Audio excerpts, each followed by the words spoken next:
En 2013, le musée de l'Opéra récupère le premier décor d'Aïda de Verdi, qui a fait l'ouverture de la nouvelle salle du Grand Casino, le 2 juin 1901. Vichy est une ville qui a connu un développement incroyable autour de ses sources, avec une vie artistique et mondaine sans précédent. Elle était si incontournable à la fin des années 30 que l'actuel Festival de Cannes devait inaugurer sa première édition à la veille de la Seconde Guerre mondiale.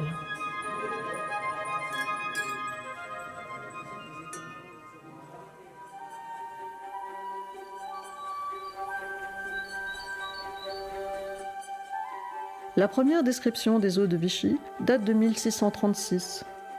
Un docteur en médecine, Claude Maréchal, affirme que les eaux chaudes, tièdes et froides du rocher des Célestins ne cèdent en rien aux eaux de toute la France. Il décrit un premier établissement édifié 6 ans auparavant sous Louis XIII, 2 chambres carrées et 2 baignoires. La marquise de Sévigné souffre de rhumatisme. Sur les conseils de son médecin, elle vient se soigner. Elle commence par dire beaucoup de méchanceté, elle compare les soins qu'on lui prodigue au purgatoire, tellement c'est désagréable, le traitement est désagréable. Et puis assez vite, retrouvant effectivement l'usage de ses mains, elle constate les bienfaits et elle fait la plus grande publicité pour Vichy qu'il soit à la cour.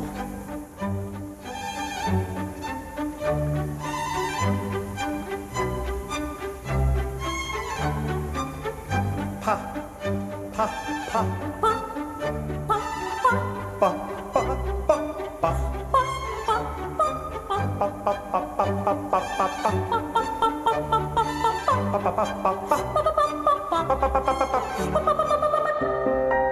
L'architecte Janson aménage une galerie couverte au-dessus des sources Chaumel et Grande Grille. Laetitia Bonaparte, la mère du futur Napoléon Ier, vient en cure en 1799. Elle convainc l'empereur, quelques années plus tard, de signer un décret qui va aboutir à la création du Parc des Sources.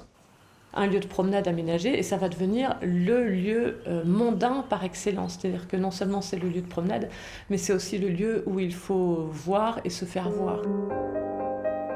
La duchesse d'Angoulême décide avec le baron Lucas de la construction d'un établissement thermal plus important. Toutes les distractions ont lieu dans les salons de l'établissement.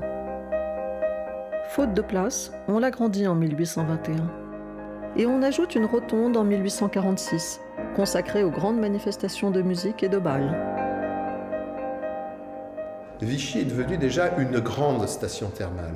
Pourquoi ? D'abord parce qu'il y avait la qualité des eaux. D'autre part, l'État était propriétaire des sources. Et lorsque l'État s'intéresse à son patrimoine, il va y mettre les moyens. L'État charge par convention une société privée, la Compagnie fermière, pour gérer le domaine thermal. Cette gestion économique, indépendante de la ville, va durer jusqu'à aujourd'hui. Ceux qui fréquentent les cures sont des rentiers, aristocrates, propriétaires, mais aussi des militaires venus des colonies à l'époque. Des bals et des concerts sont organisés, dont la renommée attire une foule d'amateurs. Isaac Strauss a été le premier à réellement impulser une saison artistique extrêmement vivante et très brillante. Il était de passage simplement à Vichy et que des dames, sachant ce chef d'orchestre extrêmement brillant de passage, ont confisqué ses bagages pour l'obliger à rester.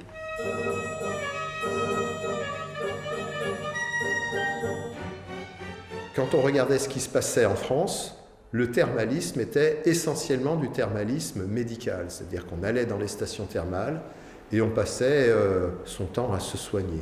Or, dans les stations thermales allemandes, ça n'était pas le cas. Bien sûr qu'il y avait une dimension médicale qui est importante, mais à côté de cela, il y avait une politique artistique et il y avait aussi des jeux qui permettaient de financer la partie artistique. Et Napoléon III a compris cette différence de nature qui existait entre le thermalisme français, qui en fin de compte n'attirait pas grand monde, et le thermalisme allemand, qui était très attractif. À partir de là, il a fallu trouver un site qui soit capable de devenir la championne du thermalisme français face au thermalisme allemand. Et le site qui a été choisi, ça a été Vichy. Les séjours de Napoléon III symbolisent l'apogée du prestige mondain de Vichy. La présence de l'empereur donne un impact conséquent. des travaux considérables sont engagés. Il aménage des routes thermales, installe le pont de Bellerive, la construction de l'église Saint-Louis, un hôtel de ville, un bureau de poste et une gare. Il y a eu des plans déjà dès les années 1854-57. Il y a beaucoup de gens qui travaillent sur le développement de la station. Et en fait, il a validé, et parfois précisé et validé, les plans qui étaient déjà étudiés depuis plusieurs années pour Vichy. Il engage l'endiguement de l'Allier et crée un grand parc tout le long qui est comparé à un mini-bois de Boulogne. Les chalets suisses sont construits en mémoire de la nostalgie de sa période d'adolescence passée en Suisse. Réclamée par les curistes, la compagnie fermière s'engage à créer un casino. Cette construction est critiquée par le corps médical, qui n'a plus vraiment la main sur la station. Il est construit en 1864 face à l'établissement thermal et décrit par un journal Le Moniteur du Puy-de-Dôme comme un énorme pâté de foie gras. 61, 62, 3, 4, il saute une année, il vient donc 6 fois à Vichy. Mais il vient donc régulièrement à Vichy parce qu'il s'y plaît. Et puis parce qu'il a aussi, lui, sa vie, l'impératrice n'est très peu là. Il le dira clairement qu'il ne l'a pas sur le dos. Ses conquêtes féminines le suivent. Et la légende raconte que des souterrains sont aménagés entre les chalets du bord des parcs pour faciliter les allées et venues.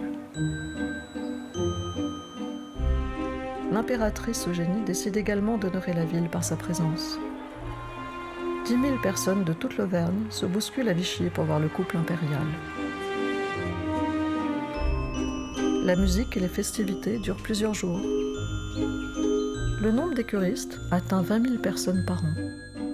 Les dimanches, devant la villa de l'empereur, il y a 30 000 personnes. Parce qu'à l'époque, qu'est-ce qu'on a pour reconnaître l'empereur ? On a les pièces de monnaie, où il y a son effigie. Donc la tête de l'empereur n'est pas tellement connue, on veut le voir. Et l'empereur se promène dans les parcs. Il va boire l'eau, comme ça, en public. Les prix des terrains à construire deviennent exorbitants. Quand on construit l'hôtel des Thermes, le terrain est vendu 100 millions or. Il était beaucoup plus cher qu'aux Champs-Élysées. Ça va très mal se terminer puisque Napoléon III va pas terminer sa dernière cure, il va rester que quelques jours et il en sortira encore plus malade. Les eaux de Vichy sont fortement minéralisées. Il avait notamment des calculs, ce qui fait que les calculs ont grossi avec l'eau de Vichy. Donc c'était vraiment, si on avait bien diagnostiqué ce qu'il avait, jamais il serait venu à Vichy. Après la guerre de 1870 et la chute de l'empereur, la fréquentation de Vichy se multiplie par 5. La ville suit l'exemple de Baden-Baden et de Karlsbad. Vichy est une ville de luxe et de faste. Un Breton de 26 ans, M. Henri, victime de la goutte par hérédité, est envoyé par son docteur en cure en août 1885. La cloche de l'hôtel sonnait l'heure du dîner. J'allais voir à table les goutteux, des eczémateux, des rhumatisants, des diabétiques, des albumineux, des bileux et des obèses. Il ajoute une descente aux enfers. Eh bien non. L'enfer est des rayons, des plaisanteries pleuvaient. Vous venez à Vichy en touriste pour cultiver le paysage ou l'horizontale, ou le baccarat, ou la jeune fille à marier, ou le tout peut-être. Grâce au hasard, je puis, madame, vous peindre ici ma vive flamme. Au XIXe siècle, écouter de la musique, ça n'était pas si simple. Et un des attraits de Vichy, c'était de proposer 2 fois par jour des concerts gratuits. Et donc là, on offrait aux gens, à toutes les personnes, la possibilité d'écouter de la musique. Déjà dans les salons de l'établissement thermal se jouaient des jeux d'argent. Alors il y a eu des évolutions dans les législations. Au début, ça devait être que dans des clubs privés, mais on savait très bien que ces clubs privés étaient relativement ouverts malgré tout. Donc il y avait déjà des jeux d'argent. Il y a eu aussi un établissement très important qui n'était celui-là pas du fait de la compagnie fermière et donc pas indirectement lié au terme, c'était le Cercle International créé par un certain Jurietti et qui arrivait de Lyon et qui a créé un cercle de jeux avec un restaurant, avec aussi une scène où il se passait des bals et des théâtres. On dit que ce cercle international a été un des plus importants d'Europe. Et puis il y a vraiment dans cette société, ça fait partie de leur statut, puis de leurs habitudes de distraction, et le jeu tient une place vraiment importante visiblement. C'est des cercles essentiellement fréquentés par les hommes. Bien que les femmes y soient admises à condition d'être accompagnées et parrainées un petit peu, enfin qu'on soit sûr, parce qu'en fait la difficulté dans ce genre d'établissement, c'est que très vite, si on ne contrôle pas l'arrivée des femmes, on sait qu'il y a des femmes de petite vertu qui fréquentent l'endroit pour inciter ces messieurs à jouer, à boire, et donc on surveille ça. On surveille ça d'assez près. Et puis c'est surtout très important pour la station parce qu'il y a des redevances qui sont reversées bien sûr aux villes et donc qui financent. Le Cercle International finançait énormément de spectacles, de festivités dans Vichy. Le séjour du grand-duc Alexis en 1891 est prétexte de multiples festivités. Lorsque le train de Paris dans lequel se trouvait le grand-duc a été signalé, l'artillerie a tiré plusieurs salves et la Société musicale de Vichy a joué l'hymne russe. Le soir, un immense feu d'artifice éclate sur l'Allier et une fête russe a lieu dans les jardins de l'Eden Théâtre. Des milliers de personnes se rendent dans la ville voir le frère du tsar. Le logement à l'hôtel était un petit peu contraignant, en particulier jusqu'à 1900. Donc on était à l'hôtel, non seulement pour dormir, mais aussi pour prendre ses repas. Et les repas étaient forcément à heure fixe, c'est-à-dire qu'il y avait les cloches sonnaient à heure déterminée. Tous les hôteliers sonnaient leurs cloches. Les curistes se rapprochaient de leur hôtel, allaient déjeuner ou dîner à des tables d'hôtes. Donc là, c'était des tables sans couvert parfois, où vous n'aviez pas le choix de votre voisin et évidemment pas le choix de votre menu. Votre place était en fait imposée par la date d'arrivée en cure. Donc tout ça, c'était un petit peu contraignant, en particulier si on venait avec ses enfants. Et donc assez rapidement, il y a des gens qui ont préféré louer une maison plutôt que de se retrouver à l'hôtel avec toutes ces contraintes. Alors soit ce sont des Vichysois qui ont fait construire des maisons avec le gain qu'ils avaient pu faire de leur commerce auparavant. Et très souvent, ils font construire une maison assez cossue, qu'ils habitent l'hiver et ils habitent dans le sous-sol pendant l'été et ils louent les chambres, les pièces aux baigneurs, aux étrangers pendant la saison. Et puis malgré tout, il va y avoir aussi, parce que les hôtels comprennent qu'il y a une partie de la clientèle qui leur échappe, et donc ils vont faire construire parfois leur propre villa annexe à leur établissement.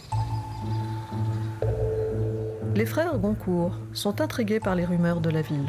Ils décident de venir en 1891 soigner leur foi. Malgré les distractions, ces dandys s'ennuient à mourir, tellement habitués au salon de la princesse Mathilde à Paris. Leur journal littéraire rend compte de leur impression de façon impitoyable. Table d'hôte de l'hôtel de Madrid. Au bout de la table, un ménage d'Espagnols venant des Canaries quelconques.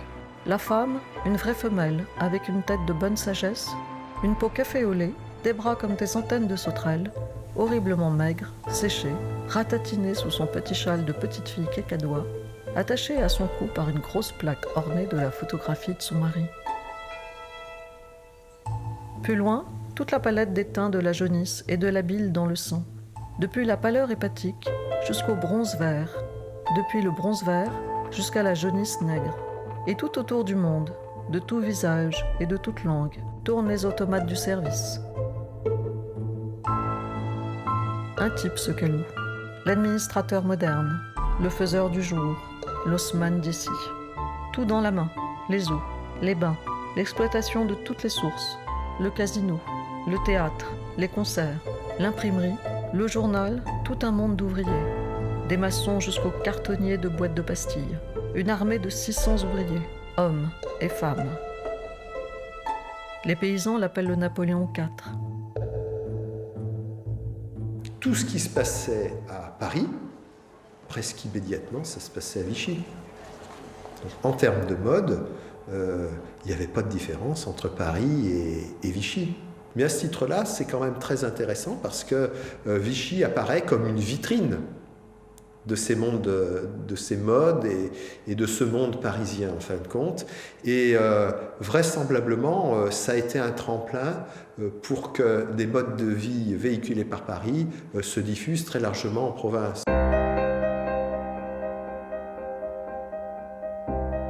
En 1898, au renouvellement du bail de la compagnie fermière, l'ancien établissement thermal est détruit au profit d'un nouveau plus moderne. À chaque renouvellement de ce bail, dans les années 30 et les années 70, un nouveau programme de grands travaux sera engagé.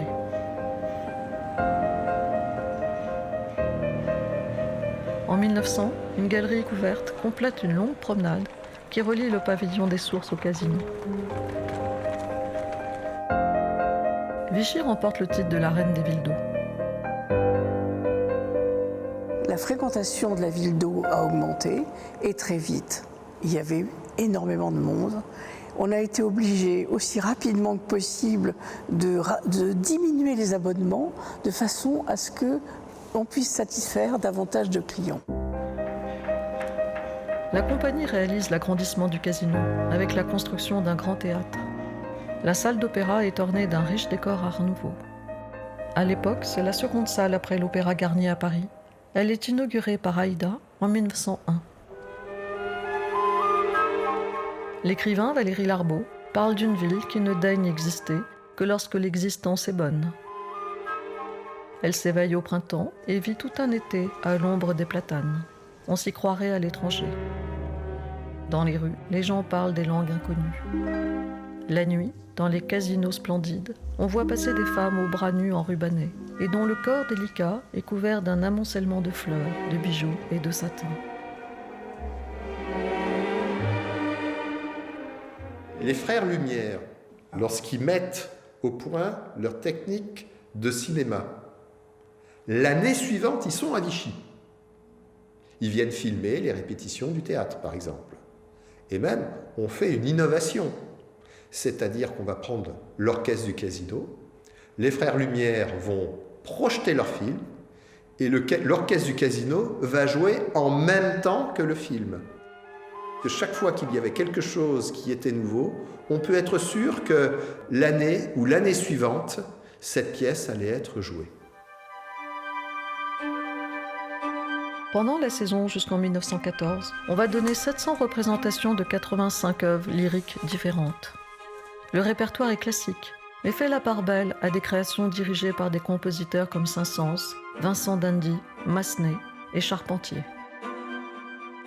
Le soir, de grands concerts ont lieu dans la salle de théâtre au rythme de 7 à 9 par saison. Les concerts sont quotidiens, les programmes de kiosques et de véranda sont légers, avec de nombreux arrangements, des airs connus, des sélections d'œuvres lyriques. Des invités prestigieux, Sarah Bernard, Albert Brasseur, André Antoine, Cécile Sorel, les frères Coquelin, et les troupes de la Comédie Française, Éléonora Duse, du théâtre, des variétés. 690 comédiens jouent sur la scène de l'opéra jusqu'à la Première Guerre mondiale. Il y a bal tous les soirs ou presque. Il y a un salon où on trouve tous les journaux du monde. Il y a même un salon des dames où elles peuvent trouver des ouvrages, elles peuvent broder, jouer du piano. Elles sont un peu à part parce qu'évidemment, il y a des jeux auxquels il est mal vu que les femmes participent. En 1907, une loi autorise les jeux d'argent dans certaines villes dont Vichy. En contrepartie, les casinos reversent 15% des gains à l'État. Des salons de jeux et billard sont ajoutés, qui permettent de rentabiliser, voire de stabiliser le coût important des spectacles. Le caractère mondain de la station thermale, les richesses étalées, attissent les convoitises et attirent toute une faune d'escrocs et d'aventuriers. On dit, à Vichy, la rage de jouer est tellement grande qu'on joue pour ainsi dire en plein vent. Dans une des rues de cette ville, sur 10 boutiques, 4 donnent à jouer. Les tricheurs professionnels dépouillent les curistes trop confiants.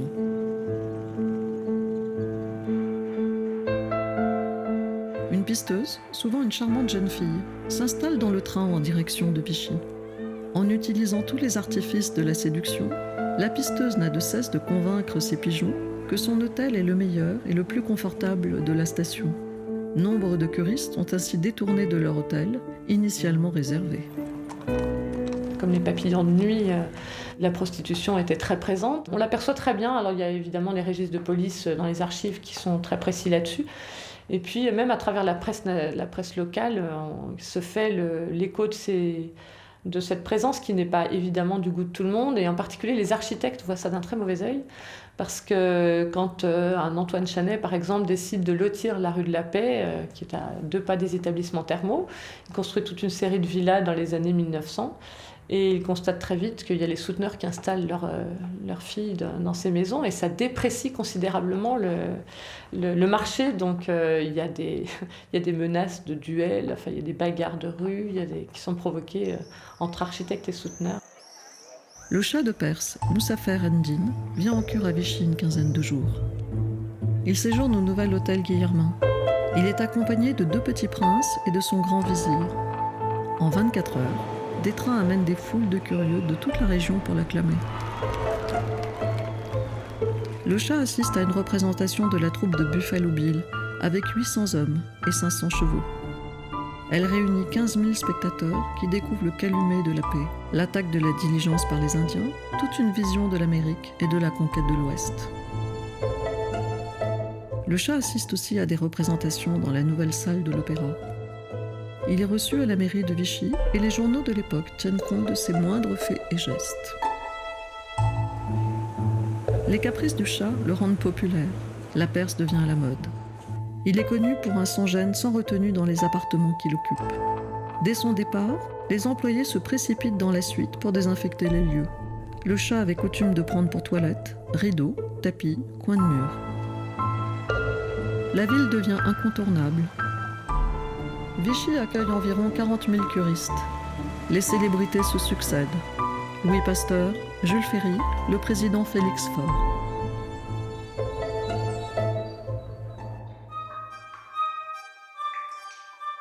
C'est le curiste qui mène un petit peu tout à Vichy, même s'il vient accompagné de sa famille, accompagné de son personnel, on vit à son rythme.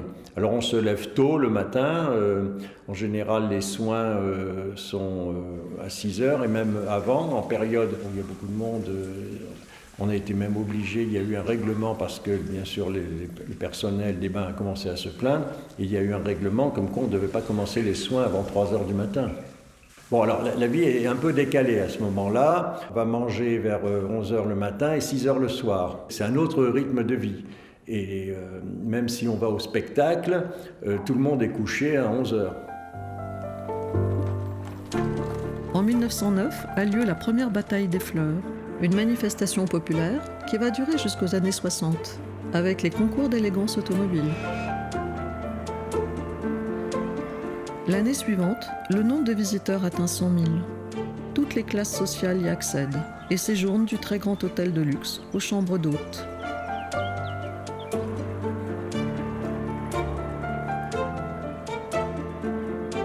L'hôtel du Parc a proposé, juste avant la guerre de 14, les chambres les plus chères de France. À l'hôtel des ambassadeurs, qui est un des plus anciens de Vichy et un des plus prestigieux pendant très longtemps, il y avait bien entendu des écuries mises à disposition de la clientèle. Et dans les années 1910, progressivement, les écuries disparaissent au profit des garages avec fosses de visite pour les automobiles et chambres à l'intérieur même du garage pour le chauffeur. L'équipement évolue avec la mode et les nouveaux modes de vie surtout. En septembre 1914, la guerre est déclarée. La saison lyrique est interrompue le 1er août. Un télégramme est arrivé, la Poste a affiché la mobilisation générale. Alors bon, on a toujours entendu dire que tout le monde disait on va à Berlin, ça va être vite terminé, tout ça. C'est vrai, beaucoup de gens ont fait leurs valises, sont partis, mais un très grand nombre ont fait leurs valises, ont laissé les valises à l'hôtel en disant on revient dans 3 semaines, on revient dans 1 mois. Bien sûr, la plupart ne sont jamais revenus chercher leur valise. On pourrait imaginer que la ville d'Eau va plonger dans un sommeil de circonstances. Il n'en est rien. Le casino ouvre le 15 mai. Toutes les dispositions sont alors prises pour que se déroule la saison 1915. L'année 1917, Charlie Chaplin se produit au théâtre du Casino des Fleurs. Les saisons 1916, 17 et 18 suivent avec une programmation d'opéra comique, d'opérette, de théâtre, de concerts, de soirées de gala. Nombre de ces soirées sont données au profit des œuvres de guerre. Il y va y avoir, pendant toute la durée de la guerre, 11 000 lits en permanence occupés à Vichy. Les gens ont envoyé énormément de courriers, notamment de cartes postales, parce que les cartes postales, on leur donnait, et ils bénéficiaient de la franchise. Donc, comme ils n'avaient rien à faire d'autre qu'à écrire à leur famille, ils écrivaient tous les jours, voire 2 fois par jour.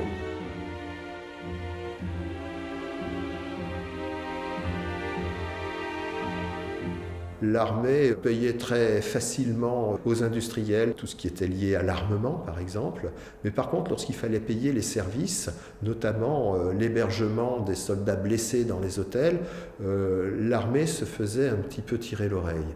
Et ces difficultés qui ont existé entre les acteurs touristiques et puis l'armée a poussé ces acteurs touristiques à se fédérer, à s'unir en fin de compte et à faire reconnaître à part entière que l'industrie touristique et que l'activité thermale était véritablement une activité économique de premier plan.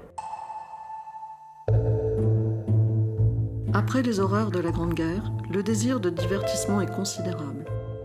Dès 1918, de nouveaux curistes affluent et 80 000 personnes séjournent en 1919. Cette ouverture est largement cosmopolite. Une fois de plus, le monde entier va se donner rendez-vous à Vichy. Ce sont les années folles. Une phrase revient dans les parcs au fil des conversations. Curistes et visiteurs se répètent. À Vichy, tout est devenu trop petit.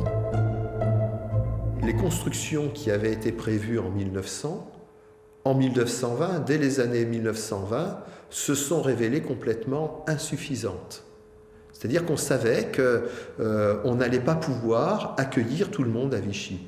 Et donc, ces années 20, ces années 30 ont été le moment de réflexion sur la construction de nouveaux établissements thermaux, bien sûr. Et comme on savait qu'on allait construire de nouveaux établissements thermaux, eh bien, les particuliers, et notamment les hôteliers, se sont dit que c'était le moment ou jamais d'investir également. Dans le journal de Vichy en 1920, au moment où se termine la grande saison de Paris et où celle de Londres va prendre fin, Vichy connaît un afflux de clientèle aristocratique, qui en fait, comme chaque année à cette époque, la station thermale la plus brillante d'Europe. Parmi les nouvelles arrivées, celle de la princesse Isabelle de France, la comtesse d'Harcourt, la fille aînée du duc de Guise, sœur du comte de Paris, la duchesse d'Aoste, la princesse de Grèce.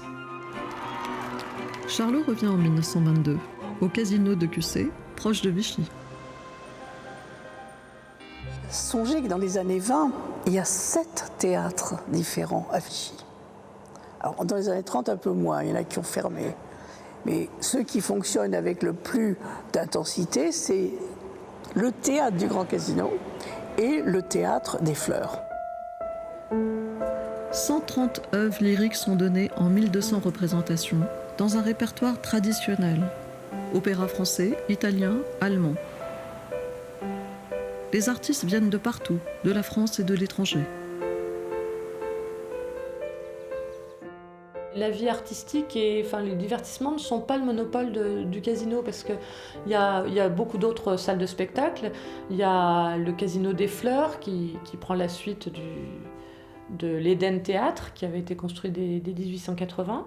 Alors là, c'est déjà un petit peu une espèce de sous-marin de la compagnie qui va progressivement mettre la main complètement sur ce deuxième établissement, mais qui va répartir, en fait, la typologie des spectacles n'est pas tout à fait la même. L'opéra a les grands spectacles sérieux, va-t-on dire, et puis à l'Éden, puis au Casino des Fleurs, là, c'est une programmation un petit peu plus légère, il y a de l'opérette et des choses comme ça. Et puis il y a des établissements privés, comme l'Élysée Palace, qui a été un établissement qui a été vraiment très très important pour la vie et le divertissement à Vichy, avec pour le coup une programmation extrêmement légère, on disait même un petit peu coquine.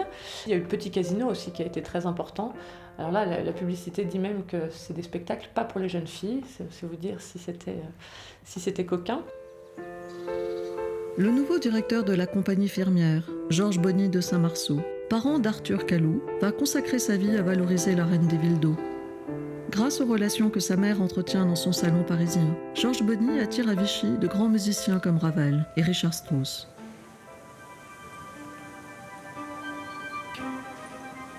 Dans les années 20, Marguerite de Saint-Marceau écrit dans son journal « Le parc de l'Empereur est devenu une promenade exquise au bord de l'Allier, où les couchers de soleil peuvent se comparer aux soirées de Venise. Au théâtre, nous entendons Carmen, très convenablement montée. Georges est retenu à Paris. Dans le fond d'une loge, je vais entendre Péléas. Le prince de Bourbon vient passer la soirée dans ma loge. Fin de soirée au Carlton, en faveur de la Croix-Rouge. Je vais voir monsieur Clémenceau à l'hôtel Majestic. Je suis émue et contente de serrer la main du sauveur de mon pays. C'est un charmeur. Je lui parle musique, n'étant pas capable de l'entretenir d'autre chose. » Si une personne vient, elle va en attirer d'autres. Ah, il y a Madame Attel qui est à Vichy, il faudrait qu'on y aille en même temps. Toujours parce que c'est ce côté petite ville. Quand vous êtes à Paris, si vous allez quelque part, il faut être invité déjà. Vous savez qu'à Vichy, vous allez croiser ces gens en buvant de l'eau, vous pouvez les approcher, même si vous faites semblant de boire de l'eau, vous allez les approcher, vous allez les côtoyer au bain, vous allez tous vous retrouver en peignoir dans les couloirs de l'établissement thermal, ça facilite la conversation. Le train Pullman Londres-Vichy est inauguré pour venir entendre dès le 1er août 1927 Arthur Rubinstein au Grand Casino. Ce train de luxe facilite la venue des curistes britanniques dans la station. La ville est superbement équipée par de grands hôtels et un standard téléphonique international, un fait rare en France. On n'hésite pas à traverser des semaines les océans pour venir à Vichy. Ce qui est formidable aussi, c'est que les étrangers, par exemple, qui arrivent d'Amérique, il y a plein d'Américains, ils savent qu'ils vont trouver là, l'été, les mêmes grands artistes qu'à Paris l'hiver. C'est l'été aussi, avec tout ce que cela veut dire. On va à l'hippodrome, on se promène sous les sources, on flirte, enfin, vous voyez, c'est tout un ensemble, on va au bal. Le mètre carré flambe dans les années 20. Le prix dépasse celui de l'avenue Foch à Paris. En fait, la France est riche, beaucoup plus riche que la Grande-Bretagne et les États-Unis à cette époque.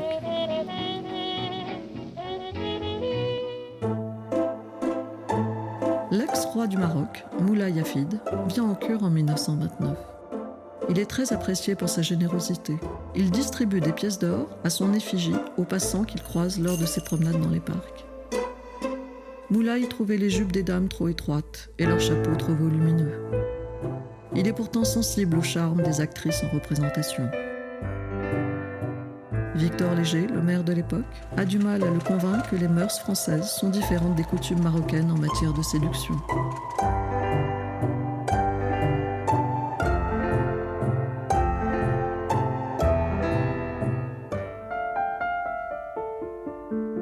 Joseph Aletti règne sur le monde des grands hôtels. Il fait son apprentissage dans les plus beaux palaces de Montreux et de Baden-Baden. Il installera le Negresco à Nice.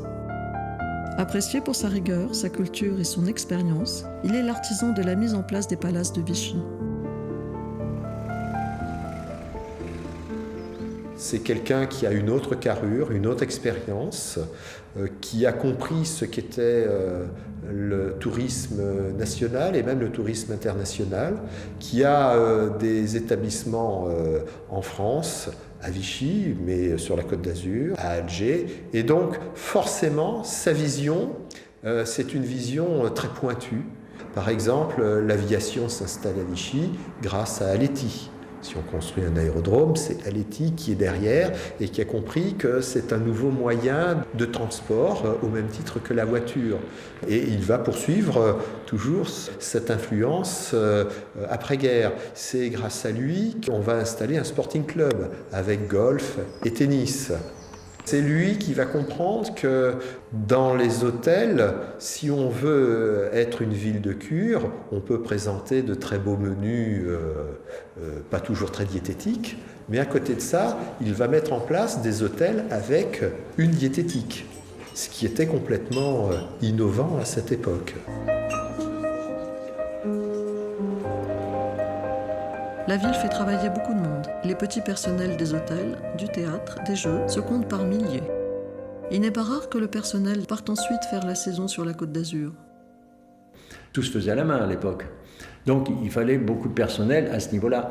Et tous ces gens-là travaillaient d'ailleurs dans les sous-sols des hôtels. Vous avez donc dans tous les hôtels de Vichy, vous avez beaucoup de sous-sols. C'est là où il y avait les cuisines et puis toute l'intendance, toutes les buanderies et tout ce qui en dépend. Vous vous rendez compte, le personnel par exemple qu'il fallait pour laver le linge tous les jours. Tout ce qu'il fallait comme approvisionnement pour faire les repas. Il y a des brigades entières qui sont spécialisées et on voit 7 ou 8 bouchers par exemple, autant de pâtissiers. Il y avait des brigades absolument extraordinaires. Comme beaucoup de populations qui travaillent à Vichy pendant la saison, c'est des gens qui font que la saison à Vichy, donc on va dire du 1er ou 15 mai au 15 septembre, et qui ont bien entendu une activité ailleurs le reste de l'année. Et la même chose pour un grand nombre de commerçants. Quand vous prenez des photos de Vichy l'hiver, toutes les boutiques ont des palissades en bois devant elles, le long des parcs, enfin ça, tout est fermé. La ville thermale connaît son apogée dans les années 30, avec la création d'établissements à grande capacité d'accueil. Le président de la République, Albert Lebrun, inaugure avec 3 ministres les bains Calou. Ils sont ultra-modernes, avec des robinetteries particulières. On pratique les bains de boue, de lumière, de chaleur, les massages à sec ou sous l'eau et la mécanothérapie.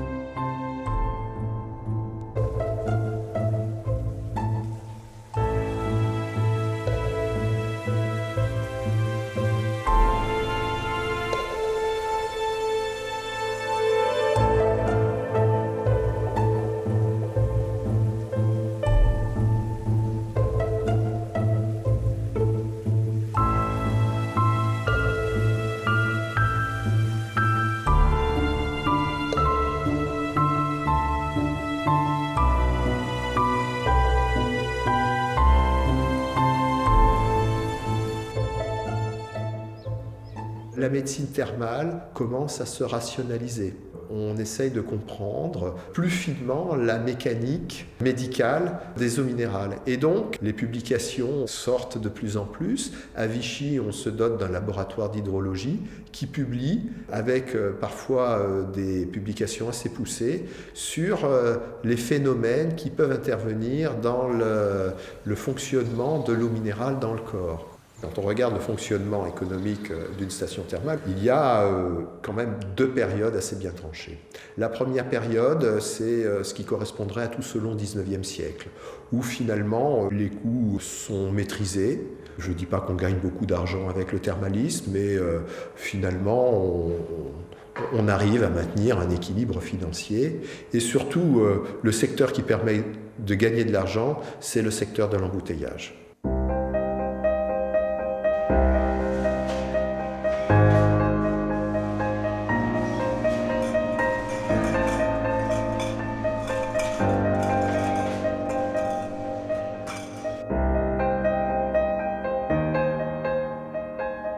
Lorsqu'on arrive dans les années de l'entre-deux-guerres, guerre, les années 30. Là, les systèmes deviennent beaucoup plus complexes, les contraintes sont beaucoup plus nombreuses et on s'aperçoit qu'il y a des secteurs en déficit et des secteurs qui sont en bénéfice. Vichy, dans l'entre-deux-guerres, connaît une très active et très intense politique artistique. Mais pour maintenir cette politique à un très haut niveau, il faut de l'argent. Et donc, cet argent va être cherché dans les bénéfices qui sont retirés des jeux. Les recettes des jeux font vivre le théâtre. Il y a du monde dans le théâtre, mais aucun théâtre n'est jamais bénéficiaire. Nulle part. Jamais. Les Américains, les gens des pays d'Afrique et d'Asie jouaient beaucoup. Hein. Ils venaient prendre les eaux, mais en réalité, je crois que c'était surtout ça. Je pense qu'il y a eu des joueurs qui ont joué beaucoup. Il y a les courses de chevaux, il y a le casino, il y a toutes sortes de jeux, avec tout ce que ça donne de piment. Vichy a une réputation de légèreté. Les grands journaux parisiens rapportent dans des chroniques spécialisées les faits et gestes des demi-mondaines en vacances avec leur amant fortuné.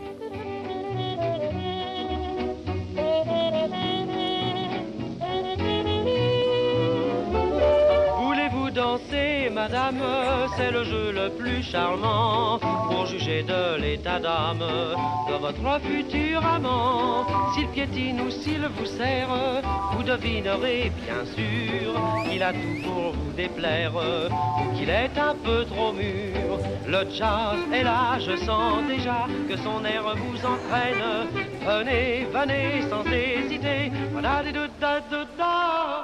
On n'arrive même pas à le concevoir. Il y a opéra tous les soirs.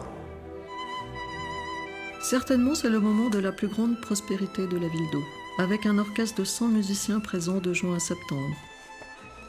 126 œuvres lyriques sont données en 750 représentations. Le répertoire, Carmen, Les Contes d'Hoffmann, Manon, La damnation de Faust, Hérodiade. Également tout le répertoire italien, allemand et russe. C'est l'endroit où l'on peut trouver tout ce qu'il y a de mieux ailleurs l'hiver, mais là, l'été, rassemblé. La direction artistique est assurée par un homme de grand talent, René Chauvet, qui est également directeur du Grand Théâtre de Bordeaux. C'est plein, il y a beaucoup de monde. Hein.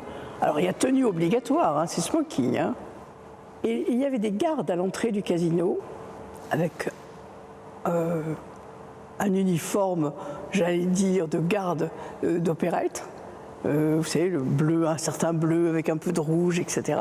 Mais qui était à l'entrée et qui avait une mission particulière, c'est de vérifier que les gens qui allaient au théâtre avaient une tenue correcte. À savoir qu'il fallait impérativement, si vous n'étiez pas en smoking, au moins avoir une cravate. Et qui avaient dans leur poche des cravates et des nœuds papes qui prêtaient. En général, ça leur générait un pourboire, mais ça, c'était une obligation absolue. Le premier concert est à 8h30 le matin. La ville est sonorisée. À 14h, on peut dire ça. C'est-à-dire que le choriste se lève tôt pour aller prendre les premiers soins. Il y a de la musique dans un coin. Concert. Et à l'après-midi, au Théâtre des Fleurs, c'est pareil. Autour du casino, il y a au moins 3 concerts par jour. Et le Théâtre des Fleurs a aussi son orchestre, ses salles différentes, avec 2 ou 3 concerts par jour aussi. Ça fait que où que l'on soit, on se marche dans le périmètre dit thermal, car c'est ça, hein. Dans le périmètre thermal, on a de la musique.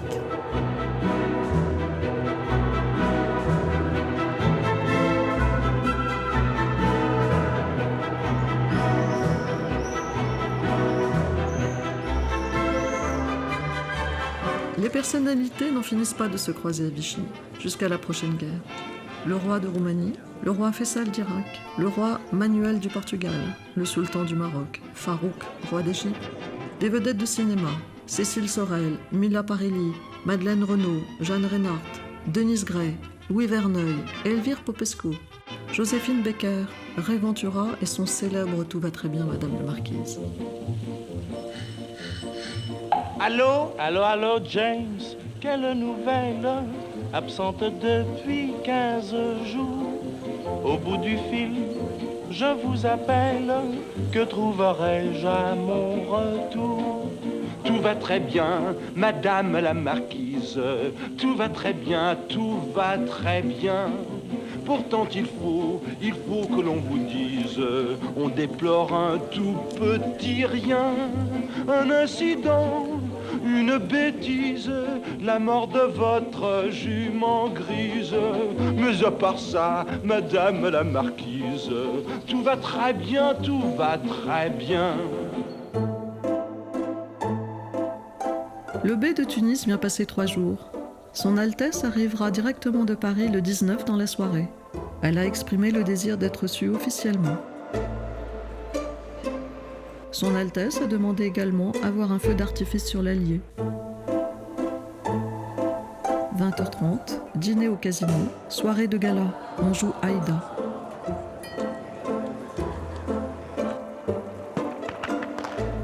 Tout le monde se souvient encore même de Baodaï qui venait et qui se promenait avec... c'est toujours ganté parce que s'il devait serrer la main à quelqu'un, il voulait garder ses gants. Et tout. Bon, des personnages assez extraordinaires qui étaient à Vichy parce que, d'une part, il ne faut pas oublier que Vichy a été longtemps à la fois le Cannes et le Deauville. Il y a eu une vie artistique à Vichy extraordinaire parce qu'il y avait une clientèle. Et ça fait bien d'être à Vichy, et puis à partir du moment où vous avez du monde, eh bien, les diplomates vont venir, toutes sortes de personnes qui n'ont rien à voir avec les Kurdes vont fréquenter la ville. La grande clientèle de Vichy, c'est ce qu'on appelait les coloniaux. Tous ceux qui vivaient dans les différents pays sous l'Empire français, enfin, qui travaillaient notamment en Afrique, en Asie, ils se retrouvaient d'une année sur l'autre à Vichy. Ça a exactement suivi le développement de la ville, c'est-à-dire que quand on a cette clientèle qui a des moyens financiers importants, eh bien tout ce qu'on peut proposer à vendre à cette clientèle est proposé à Vichy comme ailleurs.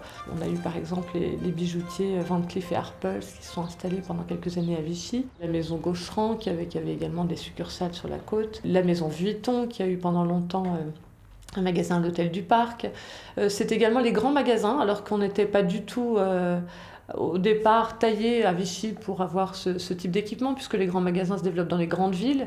À Vichy, la population permanente est quand même relativement réduite. Et malgré tout, viennent s'installer les galeries parisiennes, qui deviendront les nouvelles galeries par la suite. Les galeries Lafayette auront aussi leur succursale à Vichy. Voilà, tous ces grands magasins sont représentés et en fait fonctionnent, font leur chiffre d'affaires sur la durée de la saison. En 1933, dans les jardins du bar Sintra, les 3 ministres Édouard Daladier, Georges Bonnet et Lucien Lamoureux ont l'idée de créer la loterie nationale. Le premier tirage a lieu le 7 novembre. Sans être celle du basculement, l'année 1935 évoque des tensions totalement différentes, voire opposées. Un goût certain de la vie pour s'amuser, une culture en contraste avec une France atteinte à ce moment-là directement par la récession économique qui la rattrape. 1935 est aussi une année heureuse pour les premiers clients du progrès. Les gens qui peuvent maintenant acheter un aspirateur Thomson, une laveuse électrique Calor qui essore et rince en quelques minutes, un frigidaire, la dernière nouveauté américaine, ou un combiné radiophono. Cette même année, la tétralogie de Wagner n'est pas donnée à Bayreuth. C'est un fait unique, et Vichy va reprendre sa programmation.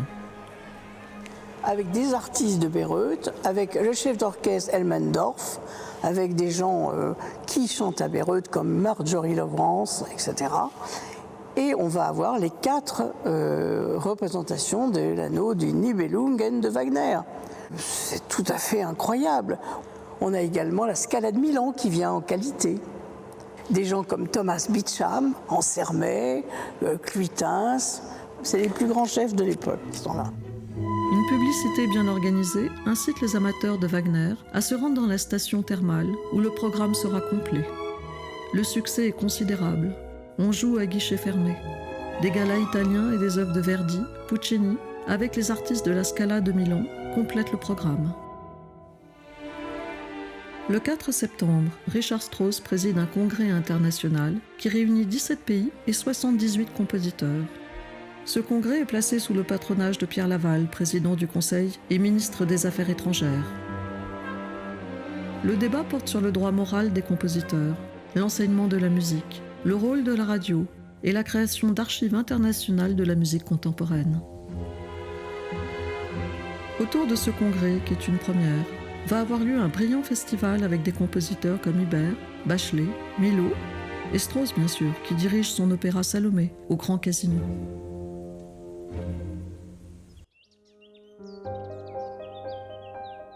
Au Grand Casino, au Casino des Fleurs, à l'Élysée Palace, au Cercle, les jeux sont florissants. La recette est de 5 309 192 francs de l'époque, environ 100 millions d'euros. Elle permet de combler le déficit.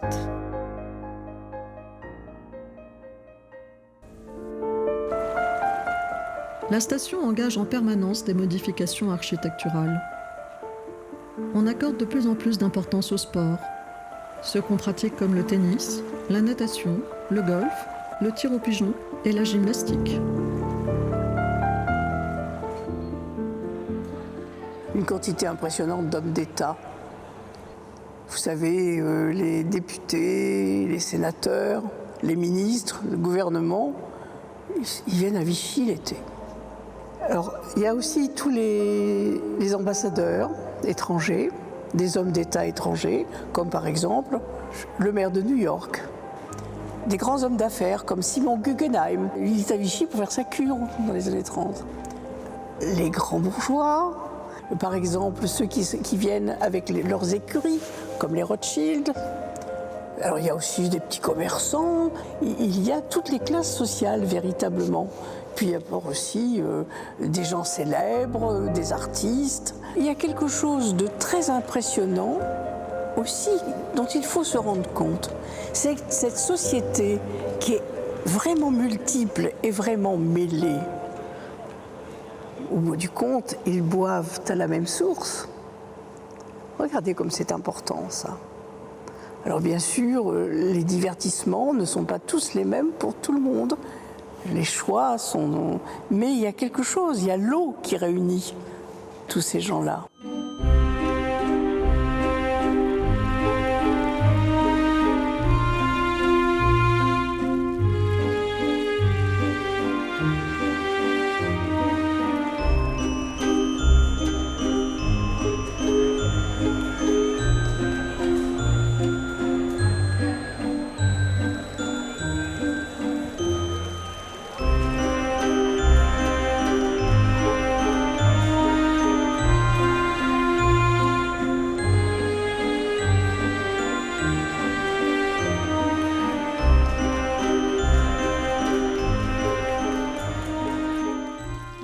La donneuse d'eau prenait le verre, remplissait, et puis d'un petit geste du poignet, elle arrivait juste à mettre à la bonne graduation. Et tout ça, ça se passait dans la bonne humeur, avec des pourboires, mais dans l'eau, parce qu'il y avait quand même de l'eau partout, on en mettait partout, on pataugeait un petit peu, même si tout était en marbre, c'était magnifique.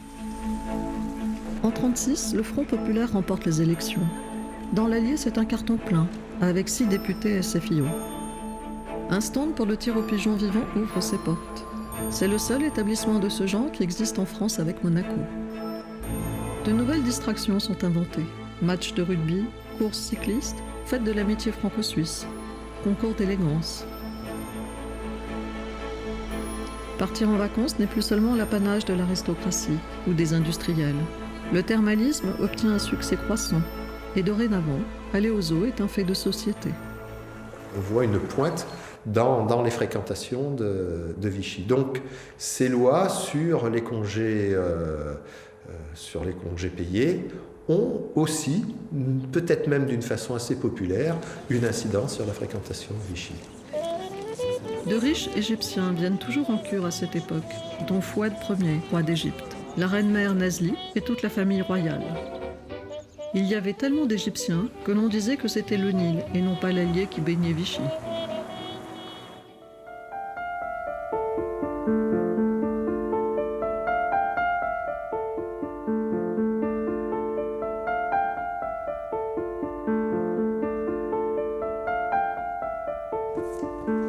Le Le 15 juillet 1939, on joue Carmen. Le 16, les Contes d'Hoffmann.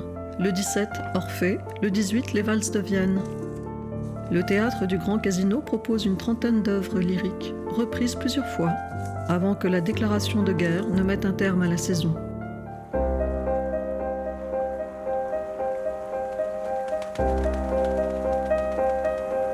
Le gouvernement de Pétain arrive à Vichy en zone libre.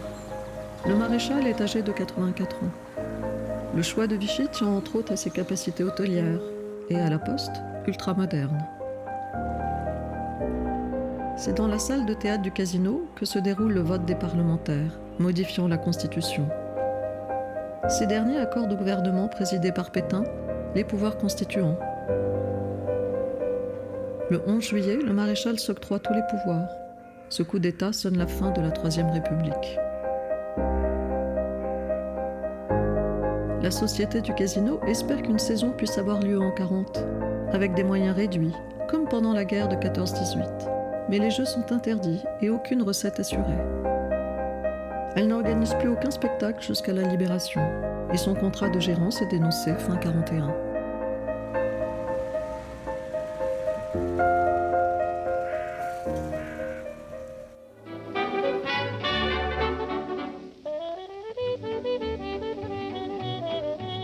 Pierre Cardin, alors jeune Cooper, vient à Vichy dans cette période, ainsi qu'Henri Vuitton. Daniel Darieux se marie à la mairie en 1943. En 1944, Vichy est libéré. Ça a été très très négatif pour la ville, non seulement en termes d'image bien sûr, mais surtout ça a fait d'énormes dégâts sur le bâti. Donc on a percé les murs pour faire sortir un conduit de cheminée, on a installé des bureaux dans les salles de bain, et donc tout ça s'est fait évidemment avec beaucoup de dégâts. Et pas forcément très bien indemnisé après la guerre, puisque tout le pays était à reconstruire, donc c'était pas forcément non plus une priorité que de remettre en état tout ça. Et du coup, énormément d'hôtels n'ont jamais rouvert leurs portes après la Seconde Guerre mondiale.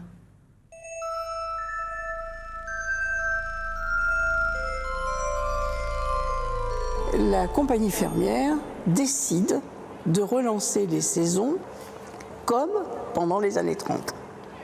D'ailleurs, il y a un texte absolument extraordinaire qui est fait par la Société du Casino qui dit « Après avoir subi pendant plus de 4 ans une occupation qui heureusement n'a laissé ni destruction, ni dégâts irréparables, Vichy est redevenue plus que jamais la reine des villes d'eau. Il y a une volonté d'effacer, d'oublier, de reprendre. L'équipement du grand établissement thermal est encore perfectionné.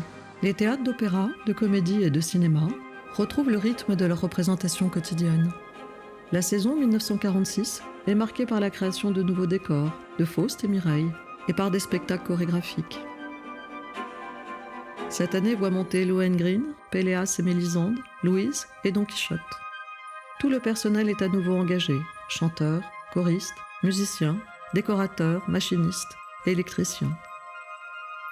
Le sport continue avec le concours hippique et le tir au pigeon. Les meetings complètent la programmation des courses de chevaux. Des compétitions présentées comme acharnées se déroulent tout le long de l'été sur les links, cité incomparables du golfe de Vichy.